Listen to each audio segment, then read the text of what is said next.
Okay, I'm just gonna get some coffee before the shoot start. Auntie, kopi gao, siu dai, ping. 没有了。Great. Yeah, so I'm just waiting for my coffee, and then we are going to Ninja Chirashi for a quick shoot, and I'm just gonna show you guys what's there. Yo.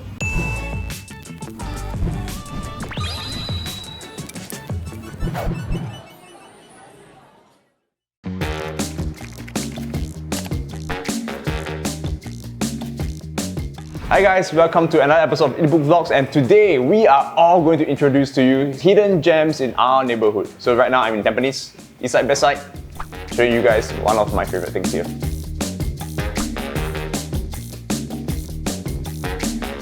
So right now I'm with Waikit, one of the owners of the restaurant. So you want to tell us more about why we decided to even set up store here in Tampines, in this heartland, and are the frequent customers here, right? Usually from the place around, or do they travel all the way down and then just to dine here? Okay, we do have a few customers that travel from somewhere far, from the northeast or even from the west as well. But I think most of my customers stay in this area, that they're my regulars lah. And I think why we decided to set up this place because I think we see similar neighborhoods such as Kovan having food street where there are a lot of different kinds of food, and so we thought of this area where actually my partner used to live. So I think we found something lacking which is Japanese Chirashi. We see Japanese Korean fusion at the coffee shop, but then we don't see raw cut up fish in the neighborhood. So I think we decided that to set up our store here and also provide something to this community Yeah. So in front of me, there are two main things that I want to show you guys. Okay, the first thing is for all you basic people like Kiara out there, who likes aburi, who likes mentaiko, who likes salmon, right? So they actually have a don that is literally mentaiko aburi salmon. So you have the mayonnaise on top, and it's topped off with tobiko over here, and also a huge wedge of tamago that you can use it to cleanse your palate so it's not so jelak. But the highlight of today, right, is this Ninja Lord bowl. I like the word Ninja Lord a lot because it sounds like freaking Hokage, and then you can do some anime things here. So how I usually eat this, right, is that I'll just usually stir everything in together, and then I'll just use a spoon, and I'll just gorge it all the way. And if I want to be fancy, right, I have this bit of soya sauce here, and I'll just dip the sashimi into it and just eat it like that lah. So the cool thing is that I think I first found out about this place a couple last year through a friend, and then my friend's like, hey bro, you need to come down to this place. Not a lot of people know. It's near TP. I studied in TP, so this was my neighborhood for 7 years of my life. So that's the cool thing that known this area for so many years, right? But every time a fresh new pop-up store comes up, I don't know about it. My friends will be the one that usually tells me about it. One of the things that people usually order here is the Ninja Lord, right? They've got the tuna, they've got the salmon, they've got the ama ebi, which is this tiny prawn here. They've got maguro, they've got ikura, they've got even scallops. So I think this is the best thing that you can buy here if you are thinking to treat yourself. This is 1990, but the cheaper version goes for a lot, half the price. The bowl is so full, right? I can't even stir it properly there. And if you can imagine the kind of flavor profile that there is here, right? There's a sweetness from the sashimi, there's a savoriness, the brininess that comes from the ikura, and then you top it up with the palate cleansing wasabi over here. So even the rice, right, they don't just cook Japanese white rice, and then they try to cover that rice up by the seafood. But what they did, right, is they have a special sauce that they infuse into the rice, and before they top the seafood on. All in all, it makes for a very hearty meal. I think that to know how it actually tastes, you have to come down for yourself to try it. So you see, the reason why this place is so unexpected, right, is that you wouldn't think that in a heartland like Tampines, or even in this vicinity where it's just near schools, near TP, near my secondary school, that you would find a Chirashi place. Because first thing that comes to your mind, right, will be that Chirashi a bit pricey for students to eat. And then you would think that, wow, if Chirashi can put at below $10, that would be a dream, right? And I think that's exactly what this place did lah.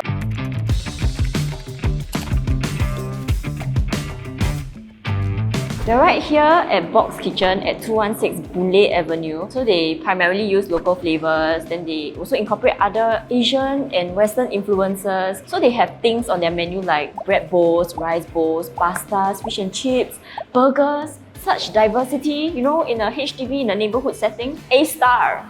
It incorporates the kampong lifestyle, man. Hi, can I order the char siu rice bowl, the carrot cake fries, and the kopi si kosong peng?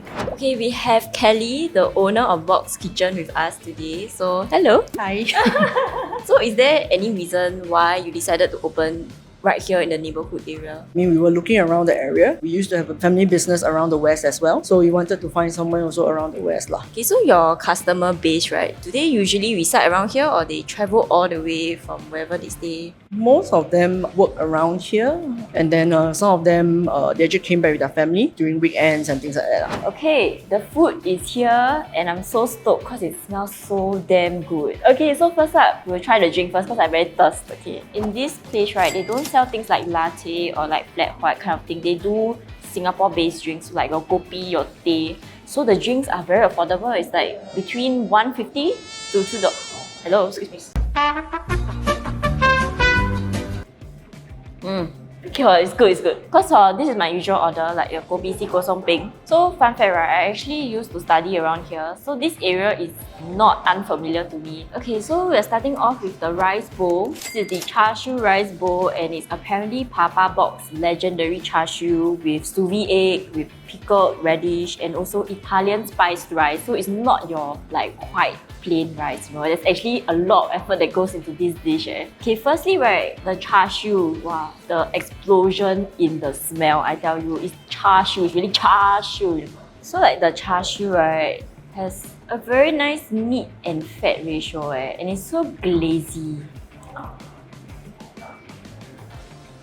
Let me click. Papa Bok, you are so good, man. The char siu is lean but fatty and it's just such a good texture. It's so palatable. It doesn't that's not so heavy, such to a point where it's very gelat. Some of the char siu can be like that. I think I will eat with the rice. I'm genuinely surprised that this rice is a bit spicy and the char siu, the sweetness, slight savouriness. Wow, it's a perfect match. I'm amazed how these two can actually go well together. One very important thing, right, about the sous vide egg is whether it actually like oozes out, you know. I like to see that oozing out. Okay, I approve. I like it. Okay, adding one more ingredient makes it even nicer. Okay, so we are moving on to their sides, and this is the carrot cake sticks. It is homemade with dried shrimps, dried mushrooms, and also Chinese sausage. It's a bit oily, but the taste is so good. It's just very soft and has a very thin layer of flour. So it's so easy to chew and very palatable. Wow. There are a lot of new cafes coming up and a lot of them are actually opening around the neighborhood area. And now that in COVID, right, we cannot really travel, I would highly recommend you guys to go on Google. Don't go to those like very big name one. You know, try to go for places like this where they are actually hidden in the neighborhood.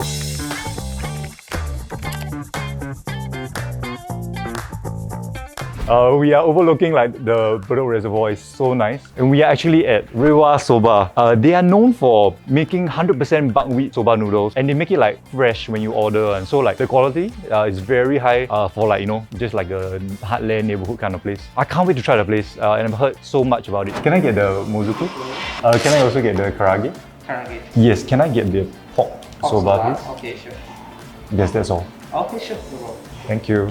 Yeah, so even though the first one, it was like at the hawker center, then now it's also like underneath HDB, this kind of place. Yes. So like, why is that? Because to my boss, it's like we want to find a place near by the water because it's a good fortune element for him. We want to serve good quality food with a reasonable price by our experienced Japanese couple chef. Third reason is because very hard to find good authentic Japanese food in the heartland. So we want to let the heartlands customer to try out. The customers that you all have, right? I see it's very crowded on like a weekday. Are they like mostly the residents around here? For me, I believe our customer is coming over just to look for us. They are coming from others of the area of Singapore. And we also do have our own regular customer that's staying nearby here. The food is funny, right? They were very nice to like check with us like when we want the noodles to be done because like got like 10-minute times when that we must eat. So like no time to introduction, sorry, bye-bye.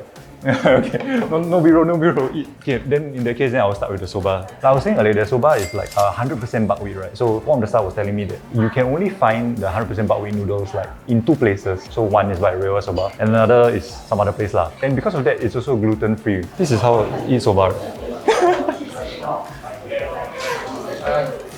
Wow.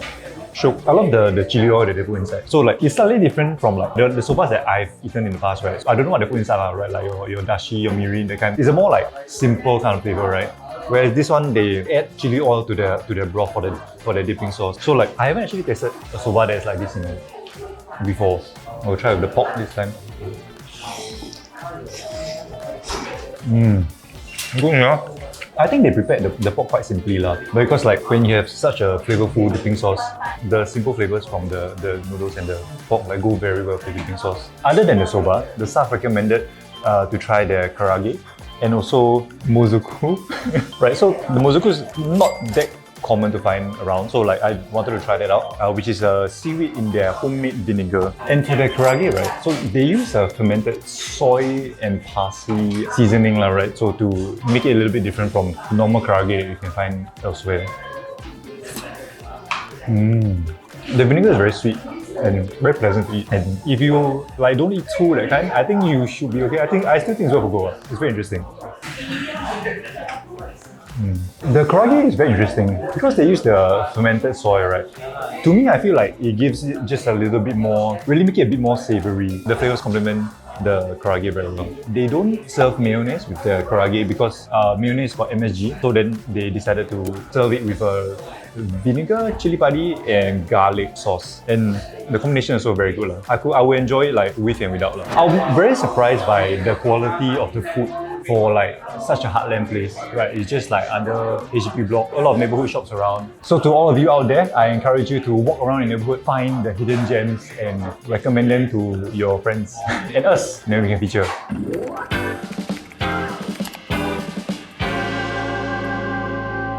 Hello everyone, I'm Hafiz and today I'm at Holy Cow Creamery that is located under the block of Block 292 Yishun Street 22. And what they specialize in would be ice cream and waffles. Okay, so I'm gonna go take a look at the different flavors available and maybe see what I feel like getting. Everything on the menu, they become a different episode, different segment.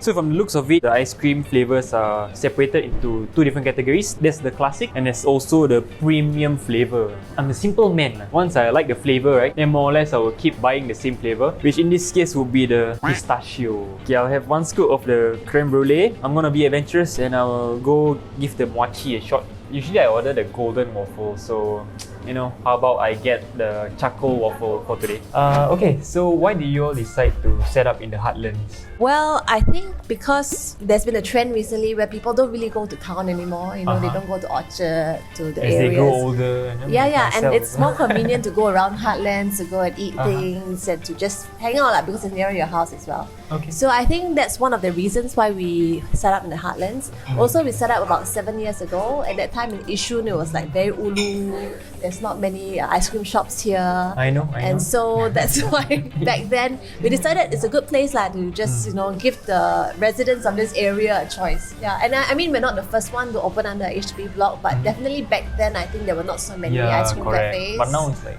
pop. So we are one of the lot, pioneers, right? luckily. Of course.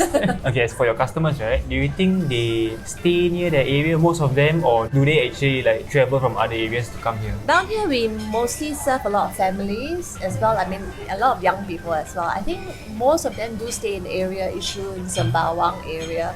It's more convenient for them. But we do have customers who come from, we've heard from Jurong, from Sentosa all the way here just to buy 2 pints of ice cream.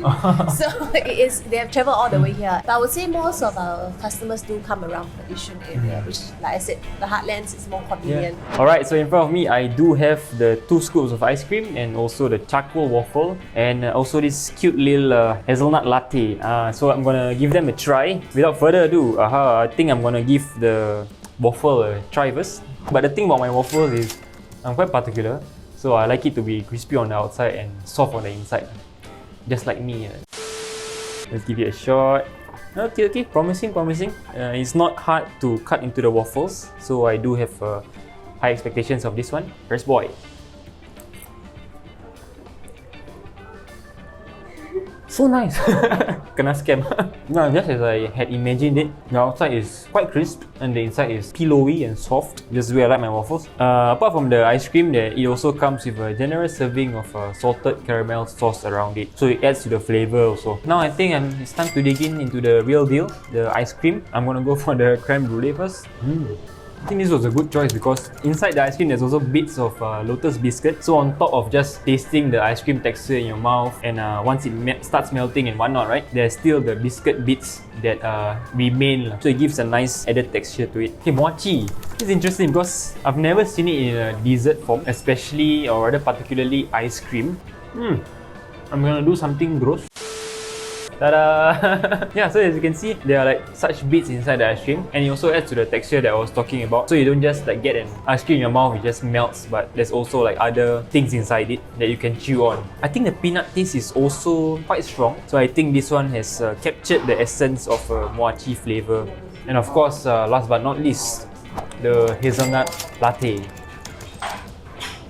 Ooh, no cap. I think this is so far the best hazelnut latte that I've drank because the hazelnut taste is very strong and it doesn't have that the latte itself doesn't have the siap taste because sometimes coffee can taste a bit sour, but this one is like just nice, very gentle to my tongue and my taste buds. Okay, so for myself, right, I literally grew up in the north, so I was in Yishun for a good 23 years of my life. Yeah, so I've seen the population of Yishun like grow and grow because there's a lot of BTOs that have popped up around the area. And what's good is even though yes there's more people, it has become more crowded and whatnot, but the plus point is that to cater to this increasing population here, right, there have also been increasing number of food places such as this one, or even like around Yishun, and even the shopping centers have expanded as well to cater to everyone in the area. So whenever you are free, you know, if you are a Northie or if you're not a Northie, don't be naughty.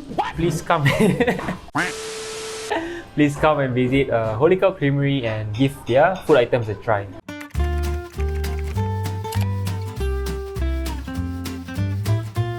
So I'm going to introduce to you my hidden gem in my neighborhood of Farrer Park. I know, you all think that I'm a Westie. I am! So Big House is located at Farrer Park. It's really near the office where I spend a lot of time at. The owner told me that it used to be called Bakers at Work and it was solely a baking studio at Shaw House before it got torn down. But that's a good thing because they opened at Owen Road and it was 2 stories. So they decided to sell their bakes on the 1st story. So their baked goods actually sells out really fast. I recommend coming down like before 12 if you want to get hold of their best sellers like their Koin Aman that we are going to try today. Okay, we'll get the croissant, we'll get the Koin Aman. I prefer hazelnut, so I'll get the chocolate hazelnut Danish. So I heard that you guys mill your flour in-house, right? Yes. Is it fresh daily? Yes. Okay, so this is 美珍 right? Yes. 你们的顾客平时来，他们是住附近还是从很远的地方下来买你们的面包？其实都有，我们这里都是做这边附近的熟客，或者是有一些住很远的话，他们都是有朋友介绍，就是全部都会来这边啦。Okay, so I have here on my lap are the box of goodies from the Big House. We got an extra brownie which is not really on our budget, but I tried it, it's really good and I have to recommend. Yeah, so it's a very cakey, fudgy consistency. Let me try it. I love desserts that has a bit of saltiness to it because it kind of enhances the sweetness. The flavour of the chocolate also is really strong even though you don't necessarily see like huge chunks of chocolate inside. The next one I'm going to try is the Koin Aman. It's legit their best seller. Okay, so there is a very thick layer of sugar coating the Koin Aman. It tastes like a toffee coated croissant. And the layer of sugar on the outside is quite a substantial layer. So instead of a crisp, it's a crunch. Let me try their croissant. So I like that this croissant is, wow, it's like picture perfect. Starts from like a thin end and then it just gradually goes super thick in the middle, like a perfect diamond. Today, I wanted to eat a croissant. So I went to a place that sells croissant and I bought a croissant and I returned home with the croissant and then I ate the croissant. So a checklist for me for a good croissant, right, is something that is crispy on the outside, check. Soft and moist and chewy on the inside, check. And the more you chew, the more butter it gets, check. So this is all checked on my good croissant list. Ding ding ding! Hazelnut chocolate Danish. But it's quite heavy. It is really big. Ooh, but you can see the layer of the chocolate is thick, you see? Okay. Wow. So the base, the Danish, is the same thing as you get from their croissant. It's buttery, it's moist, and there's a heaping, generous dollop of hazelnut spread on top. So if you love Nutella and you love croissant, this is a great combo. Every time I find a place that is like a hidden gem, right, especially in the Heartlands, something really cool like the big house that people don't really know about yet. So I'm really happy when I chance upon them by like surfing the net randomly or like walking past randomly instead of finding it on other publications, which actually is very common. So Big House was one of them. I found them on Facebook while just surfing, like hopping on profiles randomly. And the coolest part is that even though it's located near the estate Farrer Park where there's a whole mix of cultures and whole mix of people, you see old people, you see youngsters. So I think it's pretty cool when you can find unique gems that are hidden in homely estates like Ghim Moh for the Headless Baker and Farrer Park for the Big House. And it's very fun to introduce these kind of places to friends because they will also be as surprised as you were in the beginning. And yeah, I think we should support people who are opening in very discreet areas like this because they usually do this because of passion. Heartlands Festival will be organising an ultimate food challenge where finalists will be going up against Zermatt Neo in finishing a hawker food platter in the shortest amount of time. If you'd like to challenge Zermatt, follow at Hey Heartlands and participate in their social media contest to be selected for qualifiers. For more information, click in the link in the description down below. Thank you guys for watching this episode of Eatbook Vlogs. If you like this video, you can watch more of our videos over there. And don't forget to like, share and subscribe. Bye bye!